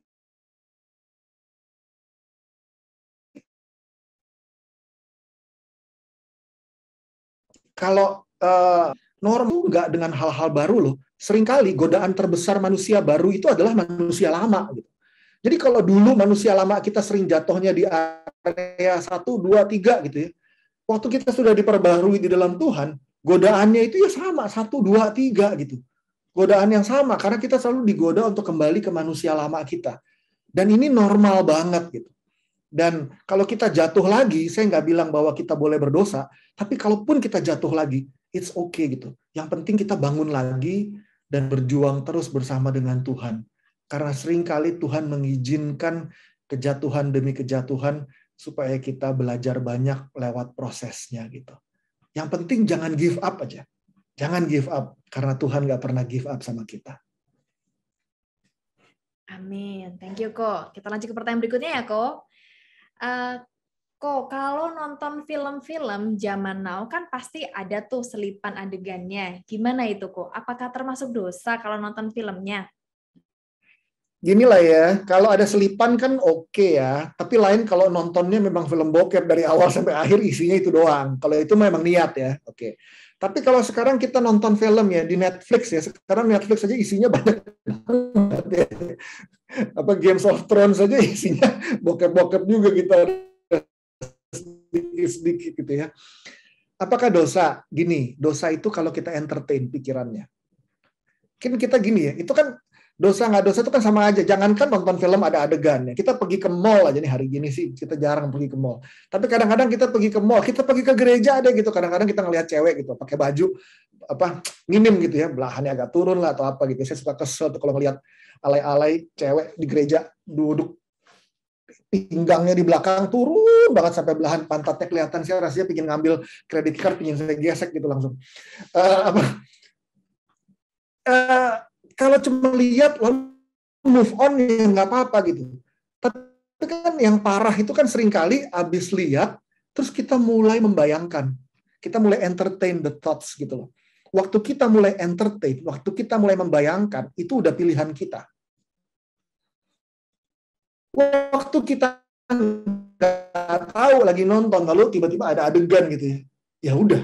Ya kita nggak dosa, kita nggak salah. Ada adegan lewat, tapi begitu adegannya udah lewat film terus besok-besok kita nonton lagi episode yang itu, cari bagian yang itu buat kita tonton lagi misalnya. Nah itu udah jadi dosa kalau kayak gitu, karena itu berangkat dari pilihan dan kesadaran kita untuk menikmati tubuh orang lain demi kenikmatan sendiri. Tapi kalau nggak begitu, memang ada selipan di tengah, lalu move on, lalu kita juga nggak mikirin, ya nggak apa-apa. Yang penting kita tidak secara sadar dan dengan sengaja mengentertain pikiran itu menjadi kenikmatan seksual buat kita. Oke, thank you, Ko. Kita lanjut ke pertanyaan berikutnya. Yang mana nih? Bukan yang ini dulu kayaknya. Ya, ini ada pertanyaan, gimana caranya mencari pembimbing rohani yang tepat, yang bijaksana dan bisa dipercaya, terutama kalau untuk sharing hal-hal yang mendalam dan sensitif termasuk dosa?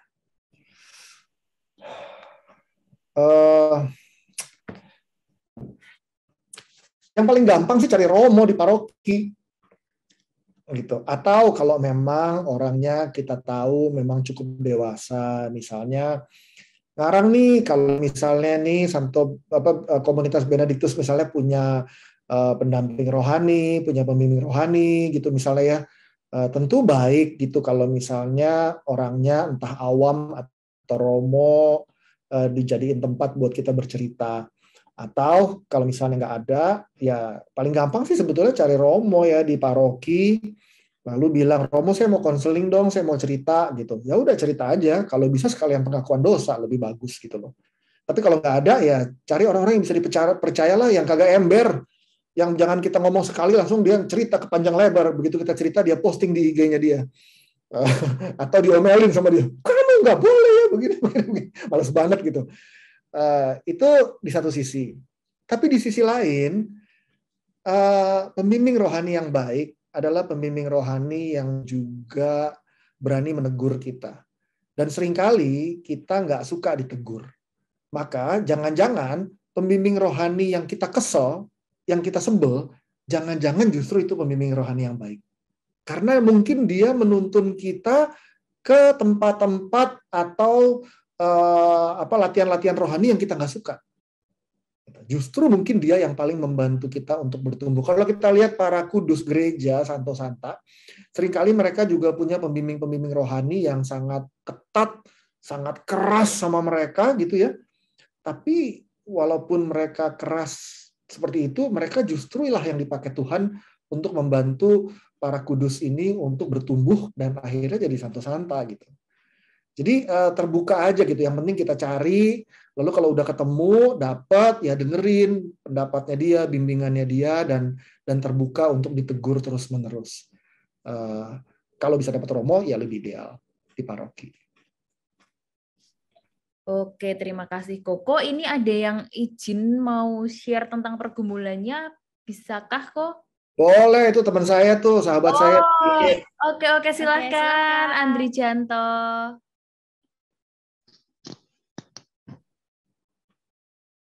Halo, Rick. Hey bro. Thank you buat kesempatannya. Saya mau nggak cerita panjang-panjang. Cuman mungkin apa yang dialamin sama Bang Riko itu ya sama, karena dia sejaman sama saya. Ya. Lalu kemudian kalau saya ngalamin masturbasi itu karena saya pelecehan waktu saya umur 5 tahun. Jadi umur 4 tahun saya mengenal pornografi dari saudara saya itu seperti minyak ketemu api gitu. Dan kemudian itu jadi edik gitu ya. Apa yang Bang Riko bilang itu betul, susah untuk melepas, untuk lari dari edik gitu ya. So we used to separate between holiness and unholiness ketika kita melakukan kita melihat pornografi gitu ya, atau kita melihat hal-hal yang bersifat merangsang diri kita gitu ya. Yang saya lakukan mungkin bisa membantu teman-teman semua.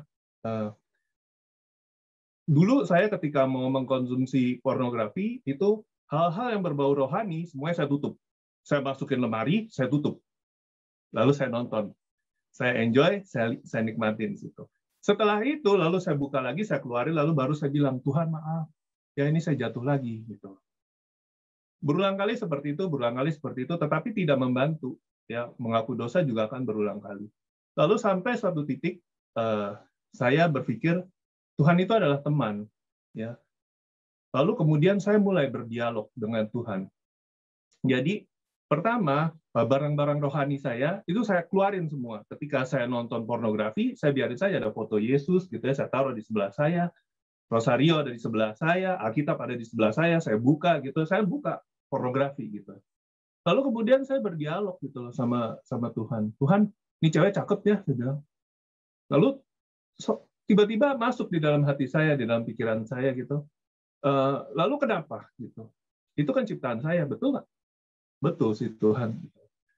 Terus next ganti gitu ya, cari yang lain gitu. Ini juga cakep Tuhan gitu. Akhirnya saya berdialog, terus akhirnya saya tutup itu pornografi.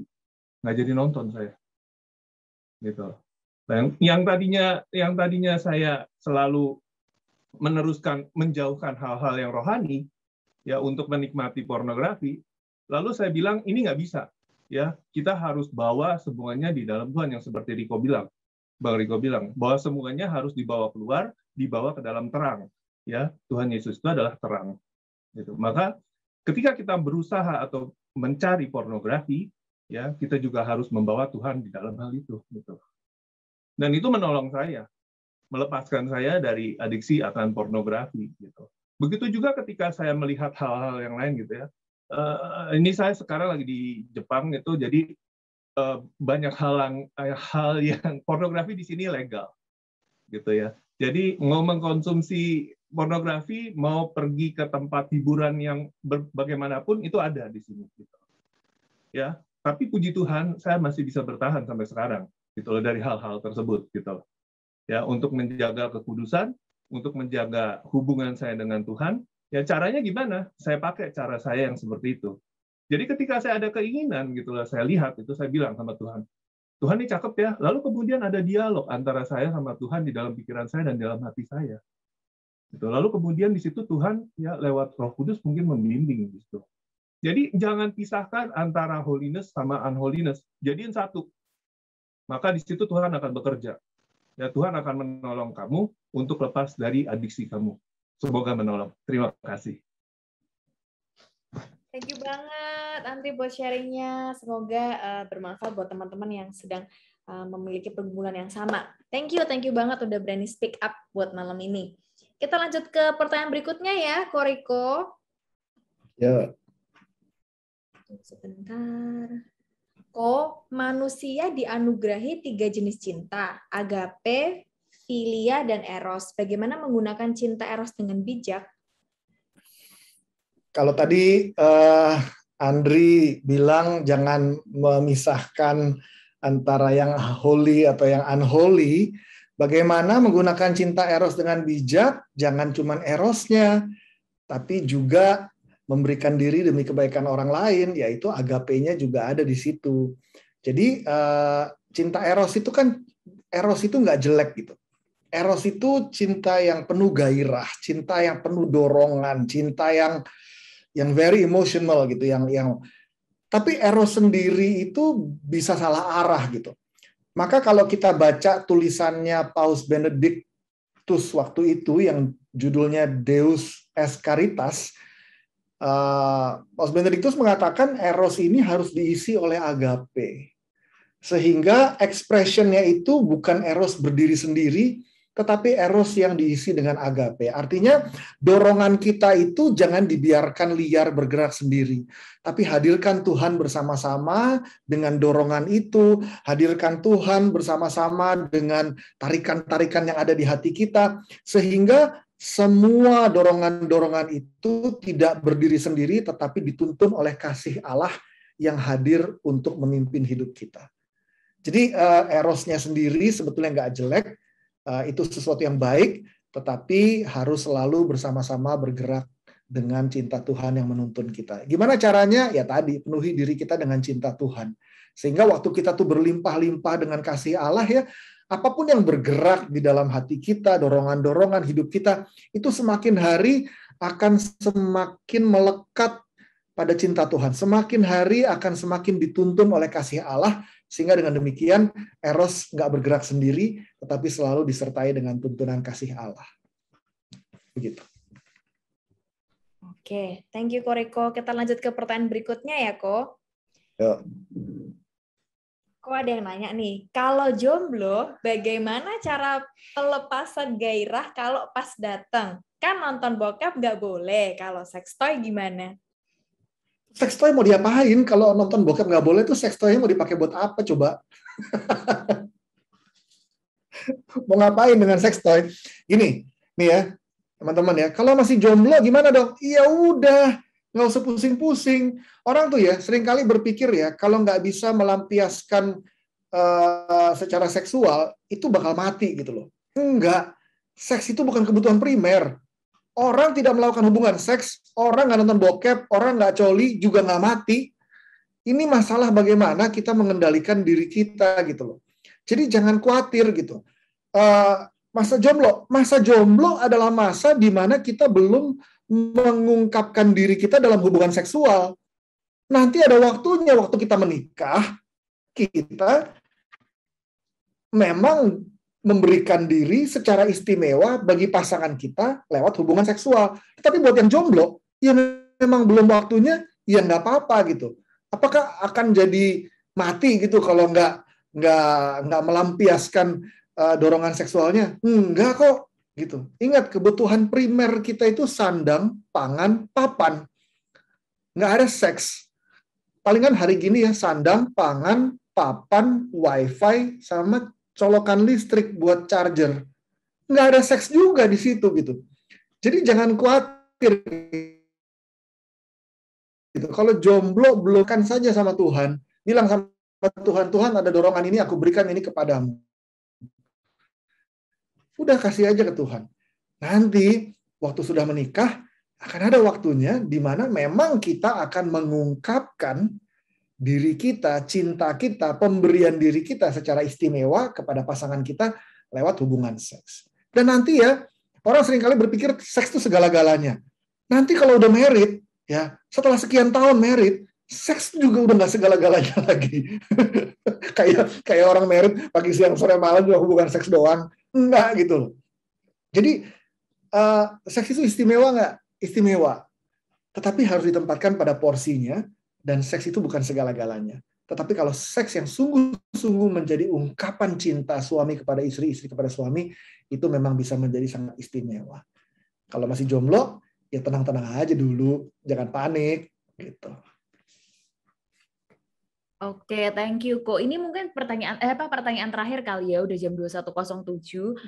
Mau tanya Ko, bagaimana, apakah ada saran, masukan, tips jika memiliki anak yang masih remaja dan memiliki adiksi pornografi? Kita sebagai orang tua itu harus bagaimana kira-kira? Terima kasih. Ajak ngobrol. Saya tahu kadang-kadang susah, tapi mungkin one of the best way adalah ajak ngobrol dan dengerin cerita dia gitu loh. Karena gini, orang muda sekarang ya, anak-anak sekarang ya, itu tuh dapat exposure tentang seks dan sebagainya itu seringkali pertama kali guru pertamanya itu internet gitu. Karena orang tua tuh seringkali nggak tahu gimana caranya berkomunikasi dengan anaknya gitu. Maka saya sih mendorong orang tua di sini yang punya anak-anak usia teenagers ataupun yang masih kecil gitu ya, jangan takut untuk memulai pembicaraan tentang seks dengan anak-anaknya gitu. Mungkin nggak mudah, tapi akan jauh lebih berguna daripada kalau anaknya keburu belajar seks dari yang lain. Mendingan dia belajar di tempat yang benar. Contoh kayak kemarin itu saya bawain tentang ini beberapa sesi di Kuskupan Semarang. Ada pertanyaan, ada beberapa anak di bawah umur, boleh ikut nggak gitu. Umurnya masih teenagers, umur 14 atau 13 gitu. Saya bilang nggak apa-apa, ikut aja gitu. Daripada dia pertama kali dengernya di tempat-tempat yang nggak bener, mendingan dia denger di tempat yang bisa kita ketahui informasinya apa, bisa menangkap reaksinya seperti apa, sehingga bisa melanjutkan pembicaraan sesuai dengan tanggapan yang mereka berikan gitu. Jadi kalau ada yang punya anak adiksi pornografi, boleh dijelasin ke mereka, ajak ngobrol, lalu tanya. Yang pasti jangan dimarahin. Begitu sekali dimarahin, selesai. Nggak bakalan dia mau ngomong lagi, dan dia bakalan menutup diri. Tapi jangan diomelin, ajak ngomong dengan baik. Lalu anak-anak zaman sekarang kan selalu pertanyaannya kenapa gitu kan. Kenapa nggak boleh, kenapa begini, kenapa begitu. Penjelasan yang tadi itu bisa dipakai. Soal melukai hati Tuhan, melecehkan perempuan, melumpuhkan kemampuan kita sebagai cowok, berpotensi merusak pernikahan kita di kemudian hari.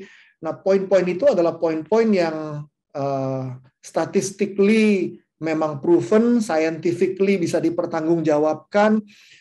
In fact, teman-teman semua, para orang tua kalau misalnya mau cari resources yang lebih banyak, coba deh Google. Banyak banget di luar negeri itu ya, Amrik lah ya, bahasa Inggris ya, resources tentang akibat-akibat, dampak-dampak negatif pornografi itu luar biasa banyaknya, dan pendekatannya juga sangat scientific, sangat medical, sehingga waktu dijelaskan ke anak-anak kita, penjelasannya itu bukan cuma karena itu secara moral nggak benar atau karena itu dosa, tetapi juga bisa ada banyak penjelasan-penjelasan yang scientific, medical, statistically proven, yang bisa convince dia bahwa akan jauh lebih baik, akan jauh lebih sehat, akan jauh lebih happy buat dia juga kalau dia belajar untuk melepaskan diri dari adiksi pornografi. Tapi have the courage untuk start that difficult conversation with your children. It will be worth it. Thank you. Oke, thank you Ko. Ini sorry Ko, ini ada satu yang mau sharing chat, ya? tapi melalui chat. Jadi aku akan bacain, tapi aku tidak akan menyebutkan nama. Saya mau share ya Mbak. Maaf panjang. Saya punya kebiasaan masturbasi dari saya kecil, entah kenapa. Bahkan hingga sekarang, walau saya sudah hampir 50, memang sih beberapa tahun ini saya sudah sangat jarang. Saya baru tahu bahwa masturbasi itu dosa dari teman saya yang saat itu habis bahas sama Romo. Sejak saya tahu itu dosa, saya mulai jarang lakukan. 2 tahun belakangan ini saya benar-benar berjuang untuk bisa lepas 10.000% dari masturbasi. Setiap ada kesempatan ngaku dosa pun saya katakan, tapi ya masih saja sesekali jatuh dalam dosa masturbasi. Setelah itu saya selalu jijik dan menyesal. Tapi beberapa hari kemudian jatuh lagi. Mohon doanya untuk saya. Terima kasih buat seseorang yang Udah berani sharing. men-sharingkan ceritanya. Terima kasih. Thank you. Thank you. Apakah- Mohon didoain ya buat teman-teman Oh, iya. semuanya untuk seseorang gitu. Apakah masih ada pertanyaan lagi? Kita coba cek atau mungkin ada yang mau langsung unmute. Apakah Kayaknya masih- udah, Riko. waktunya udah ini deh.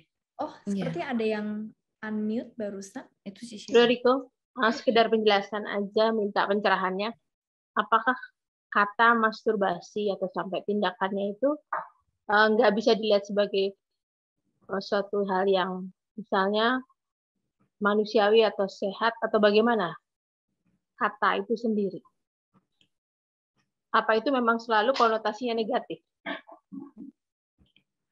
Ya, kalau bicara konotasi, saya sebetulnya berangkat dari cara gereja memandang masturbasi, di mana memang secara moral ditentang oleh gereja karena perilaku masturbasi menjauhkan kita dari kasih Allah, gitu. Jadi, tapi kalau kita lepaskan masturbasi dari konteks iman, maka memang kita akan menemukan tulisan-tulisan di internet, psikologi-psikologi populer yang mengatakan bahwa masturbasi itu sehat.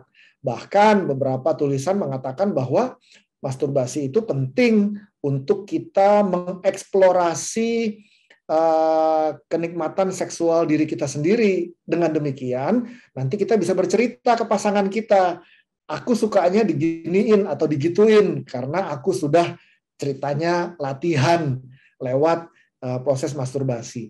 Jadi ya kalau dilepaskan dari konteks iman dan moral, memang kita akan menemukan tulisan-tulisan yang mengatakan bahwa masturbasi itu sehat, bahkan merekomendasikan masturbasi sebagai perilaku yang perlu dibangun supaya punya kesadaran seksual yang lebih baik. Tapi tentu kalau kita mau bicara dari kacamata iman, jelas sekali bahwa perilaku masturbasi itu sendiri oleh gereja ditentang karena menjauhkan kita dari kasih Allah. Mungkin karena konteks yang berbeda sehingga ada sudut pandang yang berbeda juga terkait dengan masturbasi. Oke, kok ini aku permisi banget, satu pertanyaan terakhirku karena menurut aku nih boleh dijawab oleh Koriko ya. Gimana caranya berjuang melawan dosa di masa pandemi di saat akses untuk terima sakramen Ekaristi dan pengakuan dosa sangat terbatas? Thank you, Ko. Ajaran gereja kan sangat jelas ya bahwa spiritual communion itu is still very powerful gitu. Kalau kita baca para kudus, Santo Santa, itu mereka juga bicara panjang lebar gitu tentang komuni batin. Bahkan komuni batin yang paling sering kita doakan hari ini di gereja itu kan tulisan dari Santo Alfonsus Liguori gitu. Jadi pada zaman dulu atau bahkan zaman sekarang juga banyak tempat-tempat di mana imam terbatas sehingga nggak bisa komuni setiap kali Ekaristi itu nggak selalu bisa komuni karena keterbatasan imam. Maka mereka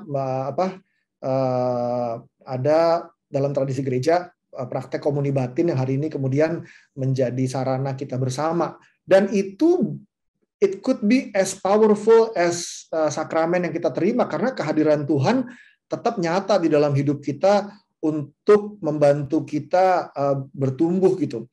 Jadi yes, benar situasi hari ini adalah situasi pandemi, tetapi daya kekuatan Tuhan, rahmat kekuatan Tuhan tidak dibatasi oleh sarana-sarana sakramen yang ada di gereja gitu. Bahwa sakramen-sakramen itu adalah sarana pasti dari tanda kehadiran rahmat Tuhan, itu tidak disangkal. Tetapi gereja juga mengajarkan bahwa daya rahmat Tuhan tidak terbatas hanya pada sakramen. Artinya di mana sakramen itu tidak tersedia karena keterbatasan situasi, daya rahmat Tuhan tetap bisa mengalir, menyembuhkan, memulihkan, dan memampukan kita gitu. Begitu juga dengan sakramen taubat. Kalau kita pelajari baca di katekismus, kalau kita minta ampun sendiri sama Tuhan di kamar, di rumah doa, diampuni nggak sama Tuhan? diampuni juga sama Tuhan dengan catatan bahwa nanti begitu ada akses kepada sakramen, kita perlu segera membawa diri kita untuk menerima sakramen tobat. Tetapi pada saat akses itu tidak ada karena berbagai situasi, apakah Tuhan tidak mengampuni kita? Tuhan tetap mengampuni kita. Karena daya kasih dan rahmat Tuhan tidak terbatas oleh sakramen. Melalui sakramen dia pasti hadir, tetapi tanpa sakramen bukan berarti dia tidak hadir. Sehingga di tengah situasi pandemi, jangan takut, Tuhan terus hadir menyertai kita, dan Tuhan terus mampu menguatkan, meneguhkan, dan membebaskan kita. Amin. Thank you banget Koriko. Boleh tepuk tangan dong teman-teman. Tepuk tangan virtualnya. Thank you ya Koriko. Thank you. Yuk, teman-teman, mari kita tundukkan kepala untuk tutup dalam doa. Demi nama Bapa dan Putra dan Roh Kudus. Amin. Bapa yang penuh kasih, kami mengucap syukur buat kasih-Mu yang terus mengundang kami untuk datang mendekat kepadamu Tuhan. Kami bawa Tuhan malam hari ini kepadamu berbagai pergumulan kami, berbagai adiksi kami, berbagai kebingungan kami mungkin, khususnya terkait dengan pornografi dan masturbasi. Kami percaya Tuhan bahwa Engkau memandang hati kami yang terdalam, betapa kami sesungguhnya rindu untuk mengalami kasih-Mu yang sejati Tuhan, kepenuhan-Mu yang membebaskan hidup kami Tuhan, sehingga kami boleh sungguh-sungguh berada di dalam kebebasan karena kasih-Mu yang begitu limpah di dalam hidup kami. Tuhan, kami serahkan kepadamu malam hari ini berbagai dorongan-dorongan dalam hati kami, godaan-godaan yang seringkali muncul di dalam pikiran dan hidup kami. Kami percayakan Tuhan semuanya ke dalam kuasa salib-Mu Tuhan. Karena kami percaya bahwa di dalam salib-Mu selalu ada kuasa yang menyembuhkan, yang memulihkan dan membebaskan kami. Tuhan, kami buka hati kami selebar-lebarnya kepadamu Tuhan, untuk menerima curahan belas kasih-Mu yang tanpa batas. Kami percaya bahwa kasih-Mu selalu mengampuni kami dari waktu ke waktu. Kasih-Mu membalut setiap luka karena dosa-dosa kami, dan kasih-Mu memberikan kami harapan untuk terus berjalan ke depan, karena kami tahu bahwa betapapun pergumulan kami hari ini, ada janji cinta Tuhan yang pasti menang di dalam hidup kami. Maka ini kami Tuhan, ini hati kami, ini hidup kami yang kami buka lebar-lebar di hadapan-Mu. Berkaryalah sebebas-bebasnya, jangkau hati kami yang terdalam sekalipun, dan penuhi dengan kasih-Mu. Terima kasih Tuhan Yesus, berikan kami hikmat, berikan kami kekuatan untuk berjalan bersama dengan-Mu, sehingga sungguh kami boleh melekat dengan kasih-Mu yang terus menyertai kami. Bunda Maria, Bunda Allah, doakan kami senantiasa Bunda, doakan kami di tengah situasi pandemi ini, berkati kami dengan doa-doa-Mu agar kami senantiasa sehat, kami juga Kau teguhkan perjalanan kami di tengah-tengah berbagai situasi yang tidak menentu, sehingga kami terus boleh menikmati kehadiran Putra-Mu dalam hidup kami. Salam Maria, penuh rahmat, Tuhan sertamu, terpujilah Engkau di antara wanita, dan terpujilah buah tubuh-Mu Yesus. Santa Maria, Bunda Allah, doakanlah kami yang berdosa ini, sekarang dan waktu kami mati. Amin. Demi nama Bapa dan Putra dan Roh Kudus. Amin. Amin. Thank you Koriko. Thank you. Thank you teman-teman.